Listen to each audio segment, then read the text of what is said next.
I never planned to reveal my success at my brother Marcus's wedding. For years, I'd kept my true position hidden from my family, letting them believe I worked at a tiny consulting firm while I secretly built an empire. But Marcus's cruel words that day changed everything. Standing in the opulent ballroom of the Grand Plaza Hotel, I smoothed down my simple navy dress, deliberately chosen to be understated. Around me, crystal chandeliers cast a warm glow over elaborately decorated tables while waiters circulated with champagne. This was exactly the kind of ostentatious display Marcus loved, a chance to show off his supposed success to everyone. Sophie, my mother's voice cut through my thoughts. There you are. Why aren't you mingling? Everyone's asking about you. Her eyes swept critically over my dress, her lips pursing slightly. Though I suppose there's not much to tell. I took a slow sip of champagne, thinking about the board meeting I'd led just yesterday, where we'd finalized the acquisition of our biggest competitor. I'm doing fine, Mom. The consulting work keeps me busy. She sighed dramatically. Busy isn't the same as successful, dear. Look at your brother, youngest VP in Sterling Industries history, about to marry the CEO's daughter. That's what real success looks like. I bit back a smile, knowing that Sterling Industries had been struggling lately.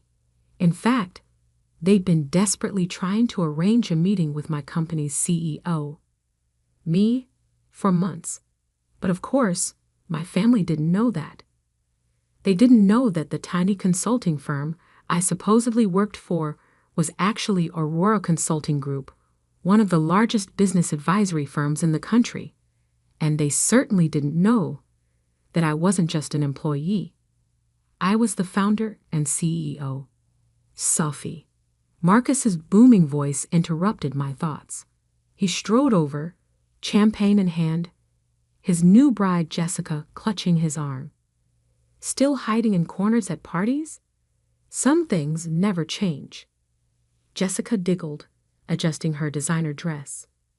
Oh, Marcus told me all about your little consulting job. It's so cute that you're trying to make it on your own. I watched them, remembering how different things had been 15 years ago. Back then, Marcus had been the struggling one, barely passing his classes while I graduated top of my class. But then Dad had stepped in, using his connections to get Marcus an entry-level position at Sterling Industries. Meanwhile, I was told to be realistic about my ambitions. Someone has to do the small jobs, Marcus continued, his voice carrying just enough for nearby guests to hear.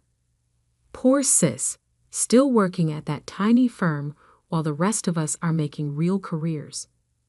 But hey, at least you can say you're independent, right?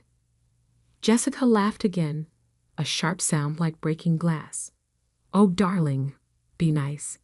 Not everyone can be as successful as you. I felt the weight of the antique locket around my neck, my grandmother's final gift to me before she passed. She had been the only one who believed in me, who supported my dreams with more than just empty words. Success comes in many forms, Marcus, I said quietly. Sure, sure. He waved his hand dismissively. Speaking of success, did you hear? Sterling's CEO is actually coming to the wedding reception tonight. Mr. Harrison himself. He never attends employee events, but for me, he puffed up with pride. I knew exactly why James Harrison was attending. He wanted to discuss the potential buyout of Sterling Industries, a discussion he'd been trying to have with me for weeks. I'd been deliberately delaying, wanting to see how desperate they'd become. That's wonderful, I murmured, hiding my smile behind my champagne glass. Try not to embarrass me when he arrives, Marcus added. Just stay in the background. This is important for my career. Before I could respond, a sudden hush fell over the room. James Harrison had arrived, his commanding presence drawing all eyes. He was exactly as I remembered from our video calls, tall, distinguished, with steel-gray hair and sharp eyes that missed nothing. Marcus immediately straightened, tugging Jessica along as he prepared to greet his CEO. But before he could take 2 steps, Harrison's eyes landed on me, and his face lit up with recognition. "Ms. Mitchell," he called out, striding purposefully in my direction. "I had no idea you'd be here." Marcus froze mid-step, confusion written across his face. Jessica's perfectly plucked eyebrows drew together in bewilderment.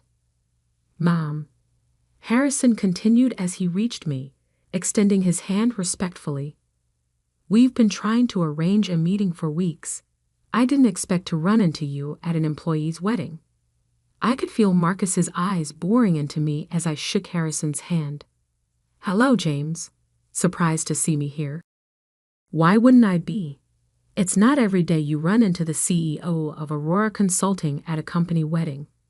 He glanced at Marcus, then back to me, realization dawning in his eyes.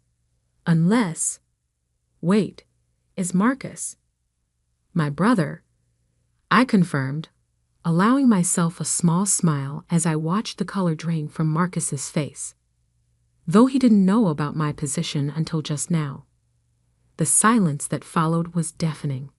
I could see my mother's hand trembling as she clutched her champagne glass, my father's jaw hanging open in shock. But it was Marcus's expression that truly captured the moment.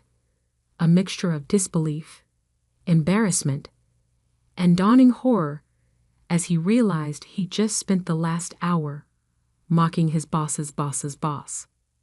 James Harrison looked between us, clearly trying to process this revelation. "Your brother?" But he said his sister worked at a small local consulting firm. "That's what they all thought," I said, my voice carrying clearly in the stunned silence. I never corrected them.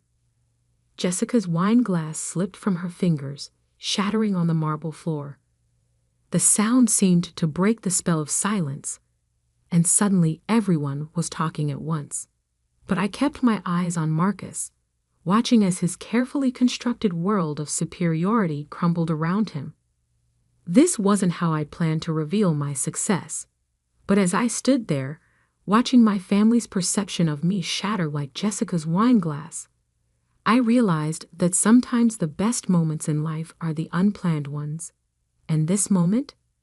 This was just the beginning. The next few minutes at the wedding reception felt like a carefully choreographed dance of chaos. My mother, always obsessed with appearances, tried desperately to salvage the situation. "Sophie, darling," she gushed, suddenly appearing at my side. "Why didn't you tell us about your position?" I took another sip of champagne, savoring the moment. "You never asked, Mom. You were all too busy celebrating Marcus's achievements to care about my little consulting job." James Harrison was still standing nearby, looking both amused and uncomfortable. "Ms. Mitchell, I had no idea this was a family event for you. Perhaps we could discuss the merger." "Merger?" Marcus interrupted, his face shifting from shock to panic. He grabbed my arm, fingers digging in painfully. "What merger?" I carefully removed his hand, keeping my voice level. "The one where Aurora Consulting is considering buying Sterling Industries." I turned to Harrison. "Though after tonight, I'm having second thoughts about the acquisition." Marcus went pale. Jessica, his new bride, looked like she might faint. But that would make you your boss," I finished for him. "Yes, it would. Interesting how life works out, isn't it?" My father finally found his voice, pushing through the crowd that had gathered around us. "Now wait just a minute," he blustered, his face red. "You can't just come here and ruin your brother's wedding with these claims." Harrison cleared his throat. I assure you, sir, your daughter is exactly who she says she is. Aurora Consulting is the largest business advisory firm in the country, and Ms. Mitchell founded it from the ground up. We've been trying to arrange this merger for months. I watched my father's face as the truth sank in. This was the man who had told me 10 years ago that I was dreaming too big when I said I wanted to start my own company. The man who had used every connection he had to help Marcus climb the corporate ladder while telling me to be realistic about my goals. But the money, my mother stammered. All those times you said you couldn't help with family expenses. Oh, you mean like the $50,000 you borrowed from my savings for Marcus's MBA? I kept my voice calm, but I could feel years of resentment bubbling up. The money you never paid back because, and I quote, Marcus needs it more for his future. Jessica stepped forward, her wedding dress rustling. Marcus, darling, did you know about this? About her company? Of course not, he snapped, then tried to compose himself. Sophie's she's always been jealous of my success. This must be some kind of mistake. Harrison raised an eyebrow. The only mistake, Mr. Mitchell, was apparently your understanding of your sister's position in the business world. Aurora Consulting's annual revenue is more than Sterling Industries has made in the past 5 years combined. The ballroom had gone completely silent. Every guest was watching our family drama unfold like it was a live theater production. Marcus's perfect wedding was quickly becoming the talk of the corporate world, but not for the reasons he'd hoped. I think, I said quietly, we should continue this discussion somewhere more private. I nodded to Harrison. James, would you mind giving me a moment with my family? He nodded graciously and stepped away. I led my family to a private room off the main ballroom, closing the door behind us. The silence was deafening. How dare you? Marcus finally exploded. This is my wedding day. You couldn't just let me have this one thing. I laughed, but there was no humor in it. One thing? You've had everything handed to you your entire life. Dad's connections got you into Sterling. Mom's jewelry paid for your MBA. My savings funded your startup attempts. Meanwhile, I built something real, something lasting, completely on my own. We were trying to protect you, my mother insisted, wringing her hands. The business world is so cruel to women. No, Mom. You weren't protecting me. You were dismissing me. Every achievement, every milestone, you brushed them all aside because they didn't fit your narrative of who I should be. My father stepped forward, his business instincts finally kicking in. Now, Sophie, let's be reasonable. We're family. Surely we can work something out that benefits everyone. You mean now that you know I'm successful, you want to be part of it? I shook my head. The merger with Sterling was a courtesy to Harrison. He's a good CEO dealing with a bad board. But after tonight, I met Marcus's eyes.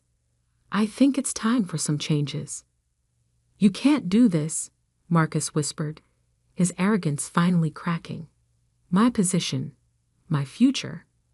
Your position was always built on sand, Marcus. You've lost 3 major clients this year alone. The only reason you still have a job is because of your connection to Jessica's family. I straightened my simple navy dress. But don't worry. When Aurora acquires Sterling, we'll find a position suited to your actual qualifications. Jessica let out a small sob. My father won't let this happen. He's on the board. Your father, I said gently, called me last week to make sure the merger goes through. Sterling Industries is drowning in debt, and Aurora Consulting is their only lifeline. The gravity of the situation finally seemed to hit Marcus. His legs gave out, and he sank into a nearby chair. All this time, while we were mocking you, you were building an empire?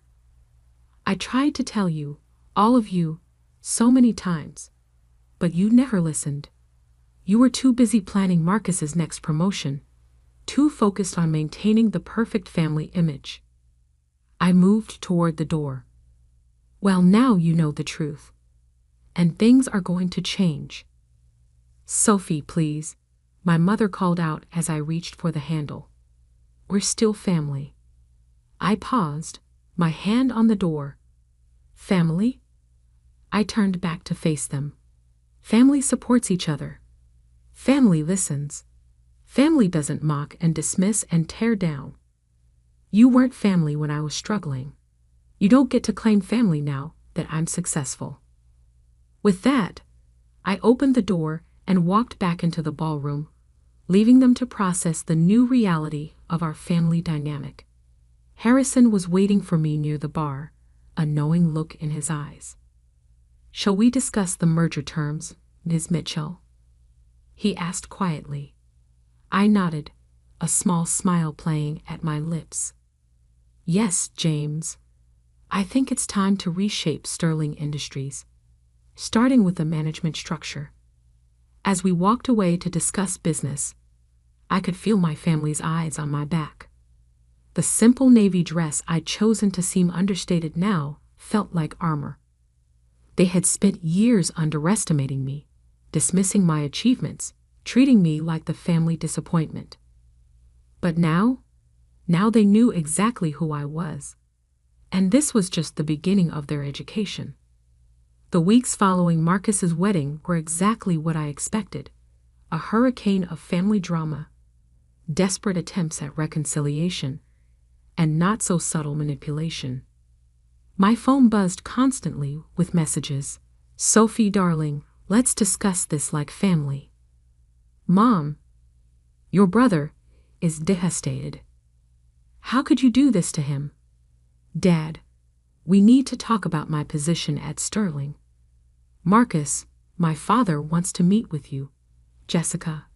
I ignored them all. I had a merger to complete. The morning of the Sterling Industries board meeting, I stood in my office on the top floor of Aurora Consulting's headquarters, adjusting my suit jacket. This wasn't the simple navy dress from the wedding. Today, I wore a tailored black Armani suit that screamed power and authority. No more hiding. My assistant Emma knocked on the door. Your brother is here again, Ms. Mitchell. Third time this week. I sighed, checking my watch. Send him in. Might as well deal with this before the board meeting.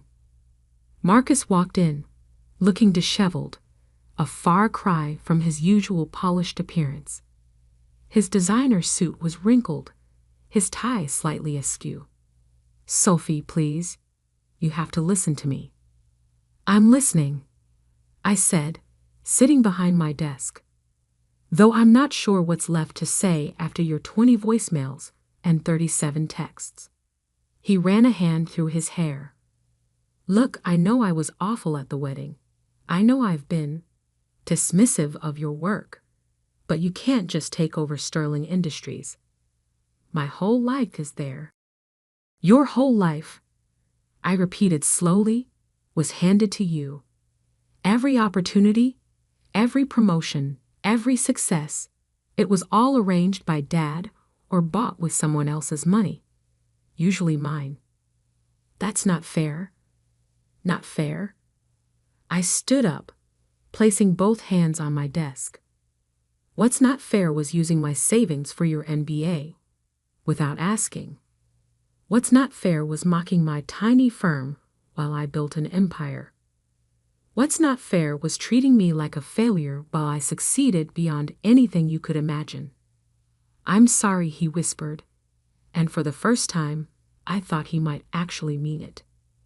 Sorry doesn't change the past, Marcus, and it doesn't change what's about to happen. I checked my watch again. The board meeting starts in an hour. I suggest you prepare yourself. What's going to happen to me? I sat back down, studying him. That depends on you. Aurora Consulting rewards competence, not connections. If you want to keep a position at Sterling after the merger, you'll have to earn it. Actually earn it. His face paled. You mean? Starting from the bottom. Learning the business properly. No shortcuts. No special treatment. I held up a hand as he started to protest.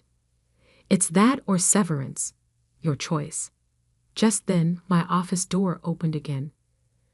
This time, it was my parents, barging in despite Emma's protests. Sophie, my mother started, her voice quivering. We've been trying to reach you for weeks. I've been busy, I replied coolly. Running my tiny firm takes a lot of work. My father stepped forward, his face set in what I recognized as his negotiation expression. Honey, we need to talk about this rationally. You can't just destroy your brother's career over some past misunderstandings. Misunderstandings? I laughed. Is that what we're calling years of dismissal and disrespect now? We made mistakes, my mother admitted, wringing her hands. But we're family. Surely that counts for something. I opened my desk drawer and pulled out an old photo, the last family portrait we'd taken before I started Aurora Consulting. In it, I stood slightly apart from the others, wearing a simple dress while they were all in designer clothes. Even then, I was an outsider in my own family. Family counted for something when I needed support starting my business. It counted when I was working 18-hour days building my company. It counted all those times you chose to celebrate Marcus's minor promotions while ignoring my major achievements. I set the photo down. But now it's just business. A knock at my door interrupted us. Emma poked her head in. Ms. Mitchell? The board is gathering. I stood up, straightening my jacket. Thank you, Emma. I'll be right there. I turned to my family. You're welcome to stay and watch the meeting on the monitors in the waiting area. I think it'll be educational. The Sterling Industries boardroom fell silent as I walked in. 15 pairs of eyes followed me to the head of the table, where James Harrison stood to greet me. Ms. Mitchell, thank you for joining us. Shall we begin? The next hour was a masterclass in corporate restructuring. I laid out Aurora's plans for Sterling, department by department, position by position. By the end, several board members were nodding appreciatively while others looked shell-shocked. And finally, I concluded, we'll be implementing a complete overhaul of the management structure. No more positions based on connections rather than competence. Through the glass walls, I could see my family watching from the waiting area. Marcus had sunk into a chair, his head in his hands. My parents stood rigid, finally understanding the full scope of my power. After the meeting, Harrison approached me. Brilliant presentation, as always. Though I have to ask, your brother's position will be handled fairly, I assured him. If he's willing to work for it, there's a place for him, starting in entry-level sales. Harrison nodded approvingly. You're more generous than many would be in your position. This isn't about revenge, I said, gathering my papers. It's about building something lasting, something real. When I walked out to the waiting area, my family was still there. They looked different now, smaller somehow, less intimidating than they'd seemed all those years ago. So that's it? Marcus asked quietly.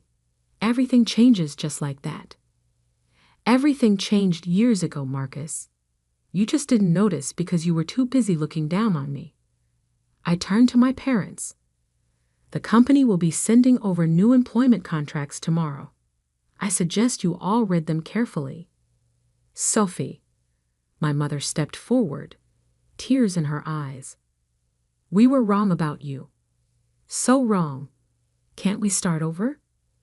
I thought about all the dinners where they'd ignored my achievements, all the family events where they treated me like an afterthought, all the times they'd prioritized Marcus's ambitions over my dreams.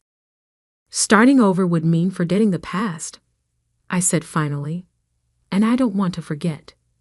Those years of dismissal and disrespect taught me valuable lessons about self-reliance and determination. They made me who I am. And who are you? My father asked softly. I'm the woman who built a billion-dollar company while you were all too busy mocking her tiny firm to notice. I'm the CEO who just acquired the company you thought was the pinnacle of success. And I'm the daughter who finally stopped seeking your approval and found her own path instead. I started walking toward the elevator, then paused and looked back. The contracts will be here tomorrow. Your choice whether to sign them or not. But either way, things will never go back to how they were. As the elevator doors closed, I caught one last glimpse of my family, standing there in the waiting room of the company I built, finally seeing me clearly for the first time. That night, in my penthouse office, I took out my grandmother's locket, the one piece of family history I truly cherished. Inside was a small note she'd written years ago. Success isn't about who believes in you at the end. It's about believing in yourself from the beginning. I smiled, thinking about how far I'd come from that overlooked daughter in the family portrait. Marcus's wedding had just been the beginning. Now everyone knew exactly who I was. Not the family disappointment, but the force that had reshaped their entire world. And somehow, that felt better than any revenge could have.